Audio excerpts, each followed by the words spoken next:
Welcome, and thanks for joining Basingstoke Salvation Army's daily battle drill with me, Lieutenant Rob. For more information, go to www.equippinghispeople.com/daily-devotional.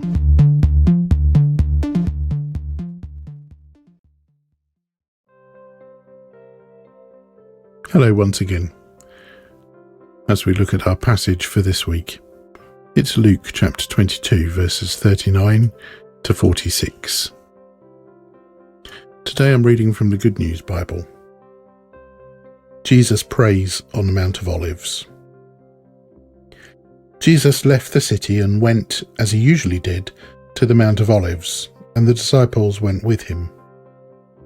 When he arrived at the place, he said to them, "Pray that you will not fall into temptation." Then he went off from them about the distance of a stone's throw and knelt down and prayed. "Father," he said, "if you will, take this cup of suffering away from me. Not my will, however, but your will be done." An angel from heaven appeared to him and strengthened him. In great anguish he prayed even more fervently. His sweat was like drops of blood falling to the ground. Rising from his prayer, he went back to the disciples and found them asleep, worn out by their grief. He said to them, "Why are you sleeping?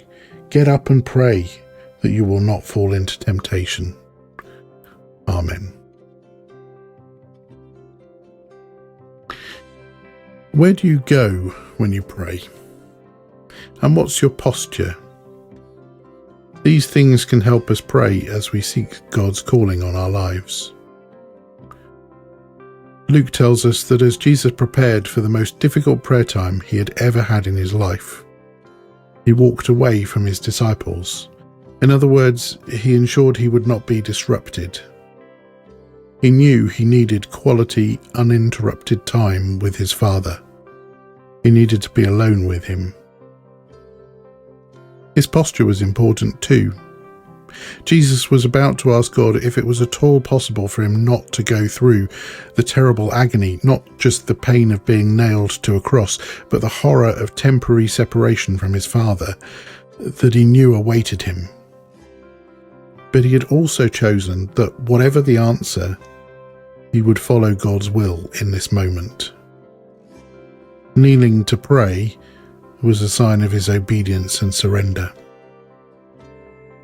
When we come to pray, to commune with God, it is vital for us to find somewhere free of distraction. I've recently changed the way I spend my quiet time to avoid the distraction of my computer and work.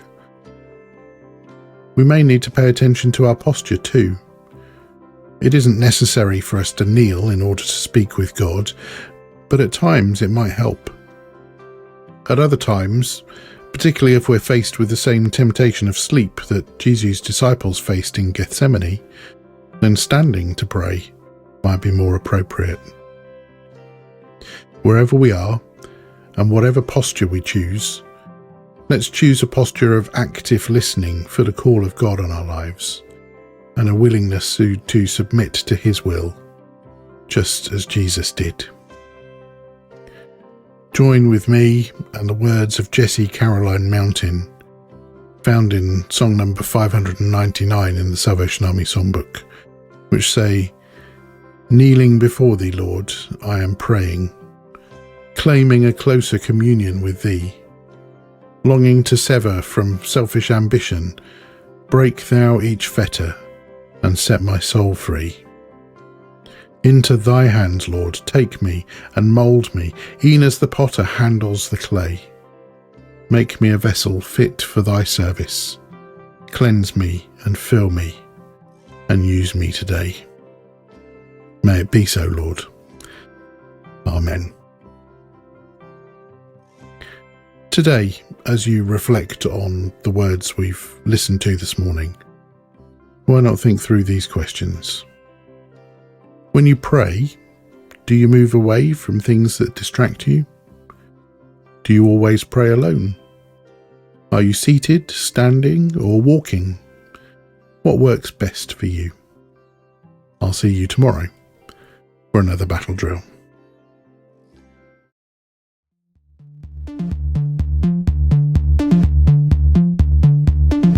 hope you've been encouraged and equipped by this daily devotional. Why not find us on Facebook or Instagram by searching for Basingstoke Salvation Army? And join us again soon for another daily battle drill.